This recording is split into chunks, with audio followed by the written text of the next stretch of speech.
the Republican machine won't give in on this, but what if the former president faces charges elsewhere, such as higher-level felonies? Will they continue to support him no matter what? Well, let's ask Lauren Wright, political analyst and lecturer in politics at Princeton University. Thank you so much for coming on. Am I wrong? I mean, I think there's something, it's easy to support him now.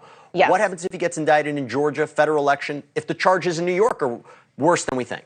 Those are the tougher cases. I think you're absolutely right. This is perhaps an easy case for Republicans to rally behind Trump. I still think they're very annoyed behind the scenes that his competitors, at least, can't get their own message out there. This is the only show in town.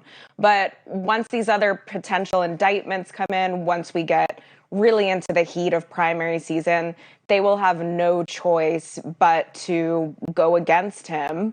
That's what you need to build your percentages. You know who I think the first person, if it gets worse for Trump, is going to turn on him? Ron DeSantis. I mean, were you surprised? He already is. Well, yeah. He defended him, but he was able to. That was like the perfect way to But he said, get I don't know anything about hush payments to porn stars. I don't engage in that behavior. What about the extradition comment, though? I thought that was really smart because Trump's going to turn himself in anyway. Ron DeSantis won't have anything to do with the extradition process. He can make some political points up that way, and he never has to follow through with it. And then we've seen, pretty much a lot of the contenders. We've seen Nikki Haley, Mike Pence. It seems they're all, you correct me if I'm wrong, I haven't heard one notable Republican in the field or in the GOP actually saying this is a good thing, the indictment. Is that just they're following the party line? They don't want to lose the Trump supporters?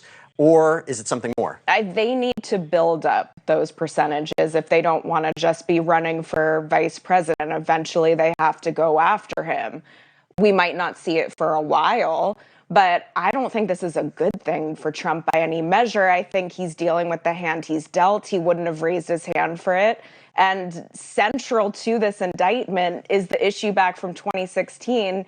He allegedly hid the hush money payments because he thought it would affect his 2016 prospects. Let me ask you this before we let you go. How much do you think voters are going to care about this? Because there's so much more that directly affects them, their jobs, the economy, immigration. You think they're going to care about New York? I don't think it's a priority for most voters. I really don't. I think Trump has a lot of baked-in support. He's going to have that no matter what. This probably won't diminish that among his most hardcore supporters. He'll have that 30 to 40%, maybe no matter what.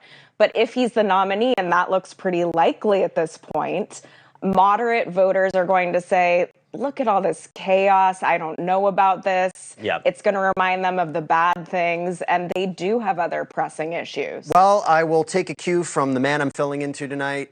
We shall wait and see. That is what Dan always says. Lauren Wright, thank you so much for coming on. I appreciate it. Thanks, Jesse. Thank you for watching. Go to NewsNationNow.com to find NewsNation on your cable provider. And don't forget to click the red subscribe button below to get more of NewsNation's fact-driven